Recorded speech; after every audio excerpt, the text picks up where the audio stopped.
guys, so today, as you can see from the title, I'm going to be doing a September TBR. Now I don't normally do monthly TBRs because I don't really plan what I'm going to read, I just go with whatever I feel like when I finish whatever book I'm reading. But there are a lot of book to movie adaptations coming up in the next couple months, and I'm a stickler for reading the book before seeing the movie. Even if I've already read the book, I like to reread it again. So because of that, I'm trying to plan out what I'm going to read so I can try and make sure I get everything in while keeping them apart, because a lot of the books that are coming out are dystopian or action, and I like to split them up with some romances and some lighter books so I don't get fed up of what I'm reading. So I've got a very optimistically long list of, I think, 8 books for this month. It's not going to happen, but even if it doesn't, I will keep reading them and we'll roll over into October until they're all done. So let's get started. The first book I'm going to read this month, and that I've already started reading, is Trickster's Choice by Tamora.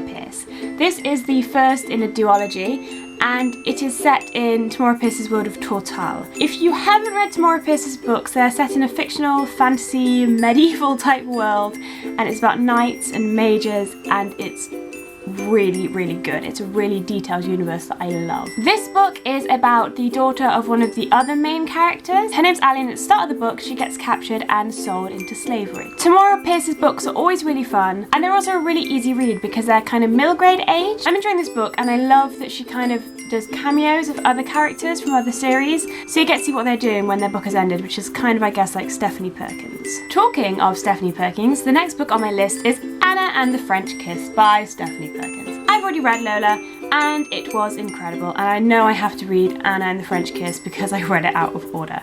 Oops. The reason I'm reading this now is because I feel like it's a really summary book and I really want to finish it before summer is officially over. I mean, I talked about Lola in my book haul, so you know how much I love it and you know how excited I am to read this beauty. The next book I'm planning on reading is The Giver by Lois Lowry. The film for this came out in America while I was there, but it's not come out here yet, and I think it's due to come out later on this month. There really hasn't been that much advertising about it, and I think it's because in America, The Giver is a book that's used in English classes in a lot of American schools, but very few people here in England have heard of it. To me, it kind of looks like a Divergent style book about a dystopian world. I really don't know a lot about it, but everyone rants and raves, and I want to see the film, so I want to read it before the film comes out.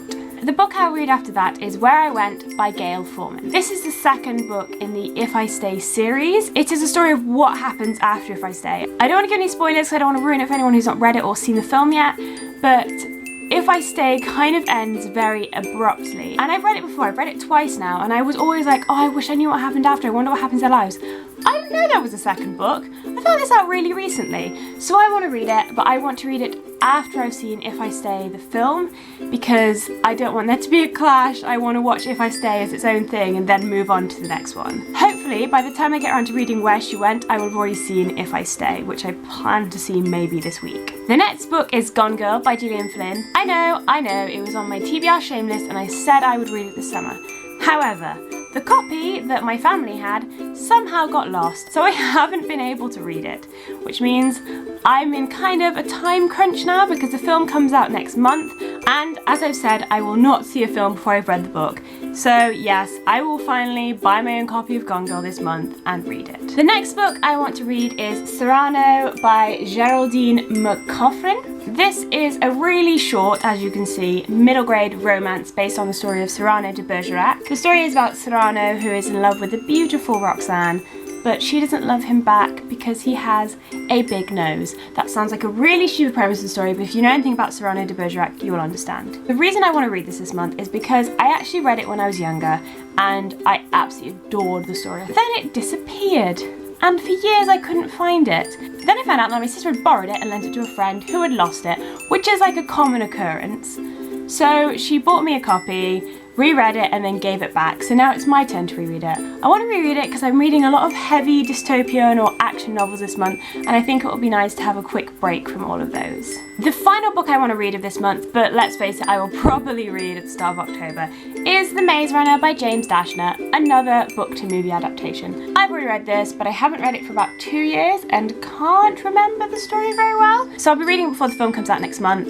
I cannot wait for the film. I've seen the trailer before, but I saw it in the cinema for the first time this week, and the film looks epic. It just looks like a really good adaptation. The CGI looks incredible, and Dylan O'Brien looks perfect in the main character, so I'm really looking forward to seeing that. So that's it for this month's TBR. If you want to keep up with which book I'm reading and what time and how far I am through them, check out my Goodreads, the link is in the doobly-doo down below. Let me know in the comments what book to movie adaptation you're most excited for in the next couple months. I think for me it's probably The Maze Runner, and then after that, obviously Mockingjay. And I guess that's pretty much it for today. I'll see you next time. Bye guys!